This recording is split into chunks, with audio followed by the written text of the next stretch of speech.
साथ में हम एक 16 साल के लड़के हरमन को देखते हैं जो स्कूल के बाद खाली समय में फ्लावर्स डिलीवरी का काम करता है। और एक दिन वो डिलीवरी के लिए एक 40 साल की लेडी रोजा के पास जाता है जो अकेले ही रहती थी, जिसे देखने पर हरमन उससे काफी अट्रैक्ट होता है। और फिर अगले दिन हम देखते हैं जब हरमन अपने फ्रेंड विली के साथ स्कूल से घर आ रहा था तो उसकी क्लासमेट उन्हें उसे देखकर स्माइल करती है, जिससे हमें पता चलता है कि वो हरमन को लाइक करती है। और फिर कुछ दिन बाद स्कूल में होने वाली पार्टी का दिन आता है तो हरमन और विली पार्टी को फुल एंजॉय करने के लिए वाइन पीकर जाने का डिसाइड करते हैं। पर हरमन वाइन लेने शॉप पर जाता है तो शॉप ओनर उसे बच्चा समझकर वहां से भगा देता है, जिस वजह से इन बेचारों को वाइन भुलाकर कोका कोला से ही काम चलाना पड़ता है। पार्टी में उन्हीं भी अपनी फ्रेंड के साथ आई थी तो हरमन और विली उसके साथ कपल डांस करते हैं। और फिर पार्टी खत्म होने के बाद हरमन और उन्हीं वहां से साथ में बातें करते हुए घर जाते हैं, जहां जाते हुए उन्हीं हरमन को किस करके जाती है। हरमन भी इससे खुश होकर घर चला जाता है। इसके बाद अगले दिन हरमन अपने खाली समय में डिलीवरी करने जाता है तो उनमें से एक डिलीवरी रोजा की भी होती है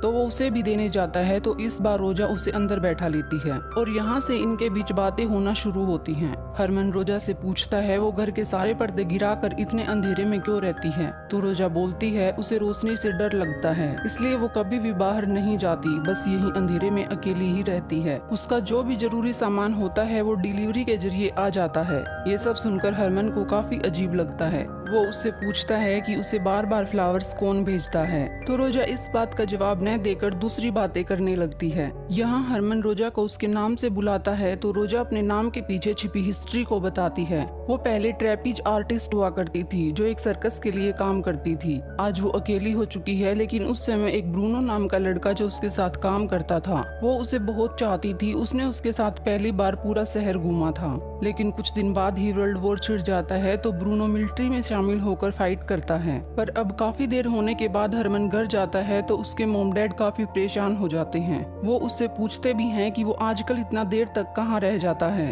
तो हरमन झूठ बोलता है कि डिलीवरी करते हुए उसे काफी देर हो जाती है, इसलिए ही वो देर से घर पहुंचता है। अब इसके बाद तो हरमन बिना किसी डिलीवरी के ही रोजा से मिलने लगता है। उसे जब भी टाइम मिलता वो रोजा के पास पहुंच जाता और उसके पास्ट की कहानी सुनता। रोजा हरमन को हमेशा एक बात बोलती थी कि वो उसके बारे में किसी को भी कुछ न बताई। और फिर रोजा हरमन को अपनी पुरानी एल्बम दिखाती है जिसमें उसके सुनहरे पल कैद थे। इसमें एक फोटो ब्रूनो का भी होता है जब वो मिलिट्री में शामिल हुआ था। और रोजा यहाँ पर उस फोटो को देखकर बताती है कि ब्रूनो के मिलिट्री में जाने के बाद उससे उसका कॉन्टेक्ट टूट गया था। उसने उसे ढूंढने की काफी कोशिश भी की लेकिन वो मिल नहीं पाया और कुछ टाइम बाद उसे यकीन हो गया कि वर्ल्ड वॉर में ही ब्रूनो चल बसा।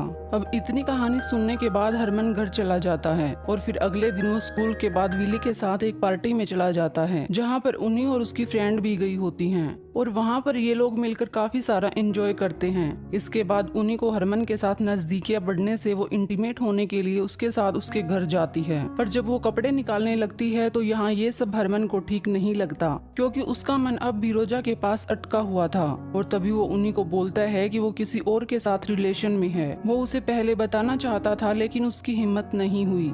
ये सब सुनने के बाद उन्हीं नाराज होकर वहाँ से चली जाती है। वहीं हरमन भी रोजा के पास चला जाता है जहाँ रोजा उससे काफी सारी बातें करती है और इस तरह काफी रात भी हो जाती है। तो हरमन रोजा से आज रात वही रहने के लिए पूछता है। अब ये सुनकर रोजा को हरमन के इरादे तो समझ आ जाते हैं पर वो फिर भी आज रात उसे वहाँ रहने की परमिशन दे देती है। और फिर इसके बाद हम देखते हैं ये दोनों इसी रात फाइनली इंटीमेट हो जाते हैं। लेकिन जब हरमन अगली सुबह उठता है तो उसे काफी अजीब लगता है। उसे रोजा के साथ इस एक्सपीरियंस से काफी अजीब लग रहा था। और जब रोजा ये चीज नोटिस करती है तो वो उससे पूछती है क्या अब वो उसे ब्यूटीफुल नहीं लगती, तो हरमन उसे कुछ न बोलकर वहाँ से चला जाता है। हरमन घर पहुँचने पर काफी सोचता है, फिर सोचने के बाद वो कुछ फ्लावर्स खरीद कर रोजा के घर जाता है।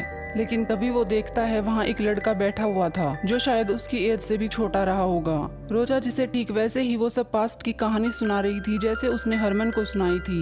ये सब देखकर हरमन को सब समझ आ जाता है और वो उन फ्लावर्स को वहीं पर रख कर वापस घर चला आता है। यानी इस सब से ये पता चलता है कि रोजा एक ऐसी लेडी थी जो बिल्कुल अकेली थी और वो उस अकेलेपन को दूर करने के लिए छोटी एज के लड़कों को अपनी कहानी में फंसा कर उनके साथ इंटीमेट होती थी। इसलिए ही वो उस नए लड़के को भी ठीक वैसे ही सब बता रही थी जैसे उसने हरमन को बताया था।